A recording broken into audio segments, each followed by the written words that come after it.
കോട്ടയം മാന്നാനം കൊട്ടാരം ദേവി ക്ഷേത്രത്തിൽ കൊടിമരവും നടപ്പന്തലും ഒരുങ്ങുന്നു. ക്ഷേത്രത്തിന്റെ നവീകരണവുമായി ബന്ധപ്പെട്ട് യോഗത്തിൽ ദേവസ്വം മന്ത്രി വി.എൻ. വാസവനാണ് പ്രഖ്യാപനം നടത്തിയത്. ക്ഷേത്രത്തെ ഫുൾ ടൈം ക്ഷേത്രമാക്കണമെന്ന ആവശ്യം പരിഗണിക്കുമെന്നും മന്ത്രി പറഞ്ഞു. ദേവസ്വത്തിന് കീഴിലുള്ള കൊടിമരമില്ലാത്ത ചുരുക്കം ചില ക്ഷേത്രങ്ങളിലൊന്നാണ് മാന്നാനം കൊട്ടാരം ദേവി ക്ഷേത്രം. ഇവിടെ കൊടിമരം സ്ഥാപിക്കുമെന്നും നടപ്പന്തൽ നിർമ്മിക്കുമെന്നും ഊട്ടുപുര നവീകരണത്തിന് വേണ്ട നടപടികൾ സ്വീകരിക്കുമെന്നും ദേവസ്വം വകുപ്പ് മന്ത്രി വി.എൻ. വാസവൻ പറഞ്ഞു. ക്ഷേത്രത്തിന്റെ നവീകരണവുമായി ബന്ധപ്പെട്ട് ക്ഷേത്രാങ്കണത്തിൽ ചേർന്ന യോഗത്തിലായിരുന്നു പ്രഖ്യാപനം.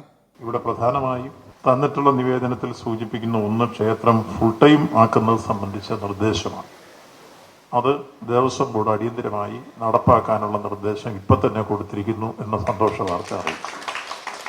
അപ്പോൾ അത് നടപ്പാക്കി തരികയാണ്. 2, ഒരു നടപ്പന്തൽ നിർമ്മിക്കണമെന്നുള്ളതാണ് രണ്ടാമത്തെ നിർദ്ദേശം. അതിനുള്ള എസ്റ്റിമേറ്റ് എടുക്കാൻ ഇപ്പോൾ എഞ്ചിനീയർ ഞങ്ങളുടെ കൂടെ ഉണ്ട്. അതും നമുക്ക് നടപ്പാക്കാൻ ആവശ്യമായ തീരുമാനങ്ങൾ എടുക്കും എന്ന കാര്യം സൂചിപ്പിക്കുക. ദേവസ്വം ബോർഡിന് കീഴിലുള്ള ഈ ദേവീക്ഷേത്രം പാർട്ട് ടൈം ക്ഷേത്രങ്ങളുടെ ഗണത്തിലാണ് ഉൾപ്പെട്ടിരിക്കുന്നത്. ക്ഷേത്രത്തെ ഫുൾ ടൈം ക്ഷേത്രമാക്കണമെന്നത് കാലങ്ങളായുള്ള ആവശ്യമാണ്.